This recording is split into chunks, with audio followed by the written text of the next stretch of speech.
خانقاہ ربانیہ نقشبندیہ روحانی معلم پیر مفتی احسن محمود نقشبندی صاحب۔ اللہ تبارک و تعالیٰ نے حضرت آدم علیہ السلام کو زمین پر اتارا۔ اب کون سی زمین کا انتخاب کیا؟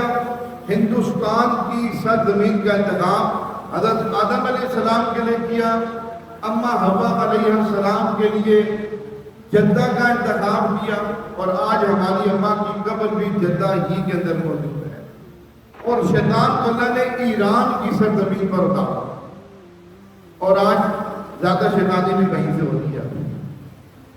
تو اللہ پاک نے جب حضرت آدم علیہ السلام کو زمین کے اوپر اتارا تو آدم علیہ السلام چونکہ فرشتوں کے اندر رہنے والے، ایک ان کے ساتھ انس، ایک محفل، ایک تعلق، ایک وابستگی ہوا کرتی تھی۔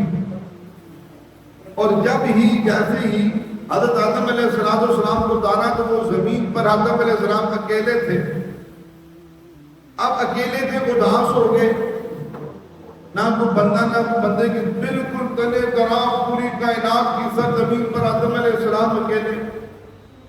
دعا کی بارے الہ، میں اس زمین کے اوپر اکیلا ہوں، کیا میرے لیے انس کے لیے کوئی بندہ نہیں ہے، کوئی فرد نہیں ہے میرے ساتھ انس کرے، میرے ساتھ بات کرے، میں کسی کو دیکھوں، کوئی مجھے دیکھے، میں تو اکیلا ہوں، میں اداس ہو گیا ہوں۔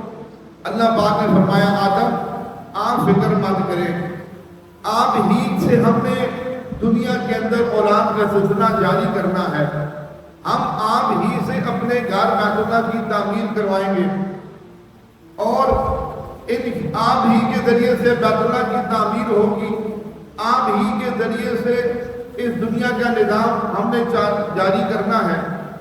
آدم علیہ السلام فرمانے لگے، اور پھر اس کے بعد اللہ نے فرمایا کہ پہلے آپ نے بیت اللہ کی تعمیر کرنی ہے، اس کے بعد آپ نے اپنا گھر بنانا ہے۔ اپنا گھر بیت اللہ کی تعمیر سے پہلے نہیں بنانا۔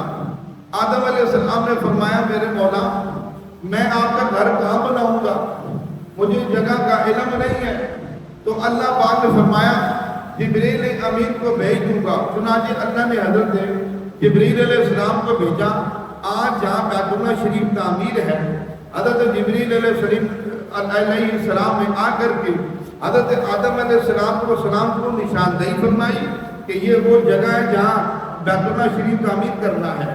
پھر اللہ پاک نے حکم دیا تھا جبریل علیہ السلام کو، آپ نے بیت اللہ کے بنانے میں آدم علیہ السلام کے ساتھ تعاون کرے، ان کی مدد کرے۔ چنانچہ فرشتے ساتھ آئے، بیت اللہ شریف کی تعمیر کے لیے کھدائی شروع ہو گئی، اور کھدائی کر کے بہت بڑا گڑھا بنا دیا۔ کتابوں میں آتا ہے کہ ایک فرشتہ وہ پتھر اٹھا کر لاتا جو آج کا انسان 40 انسان مل کر وہ پتھر نہ اٹھا سکتے تھے۔ حضرت ملائکہ فرشتے وہ پتھر اٹھا کر بیت اللہ شریف کی بنیادوں میں ڈالتے جاتے۔ جب بیت اللہ شریف کی بنیادیں مکمل ہو گئی، پھر اس کا گھر کے لیے جب پتھر رکھے گئے، گھر مکمل ہو گیا، تو اللہ پاک نے فرشتوں کو حکم دیا، فرشتوں تمہارا جو بیت المعمور ہے، جو میرے عرش کے نیچے ہے، اب اپنی بات بھی سنتے جائیے کہ بیت العرش جو ہے، عرش کے نیچے بیت المعمور ہے۔ حکم کیا دیا کہ آپ نے بیت المعمور کی بالکل برابر نیچے، یا برابر بالکل نیچے آپ نے بیت اللہ شریف کو تعمیر کرنا ہے۔ اس کی نشانی حضرت جبریل علیہ السلام نے فرمائی تھی، اور ساتھ مدد فرمائی۔ جب بیت اللہ تعمیر ہو گیا، اللہ نے فرشتوں کو حکم دیا اس بیت المعمور کو جا کر بیت اللہ شریف کے اوپر رکھ دو۔ چنانچہ وہ بیت المعمور بھی بیت اللہ شریف کے اوپر آ گیا۔ اب حضرت آدم علیہ السلام نے فرشتوں کے ساتھ مل کر اس کی عبادت کرنا، طواف کرنا شروع کر دیا۔ کرتے کرتے جب آدم علیہ السلام دنیا سے تشریف لے گئے، حضرت نوح علیہ السلام کا دور آیا۔ حضرت نوح علیہ السلام کے دور میں جب طوفان نوح آیا، جس کو سب جانتے ہیں، وہ طوفان کتنا بڑا تھا، اس طوفان کے اندر مٹی کے بڑے بڑے طوطے آئے، جو طوطے آ کر کے سارے بیت اللہ شریف کے اوپر ایسے گرے تو بیت اللہ شریف کا نام و نشان بھی مٹ گیا۔ روایات میں آتا ہے اللہ پاک نے نشانی کے لیے ایک سرخ ٹیلا باقی رکھا.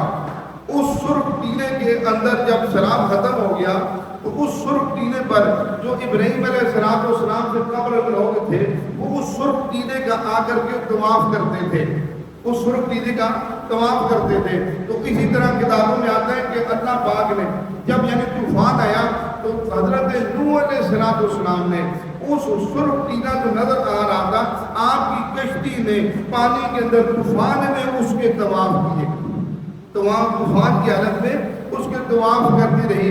اس طرح حضرت آدم علیہ السلام کے نے اس بیت اللہ کی تعمیر فرمائی. پھر نوح علیہ السلام کے دور میں آ کر کے سلام کی وجہ سے بیت اللہ شریف منہدم ہو گیا, صفحہ حدیث سے یعنی اس کے نام و نشان بھی مٹ گئے.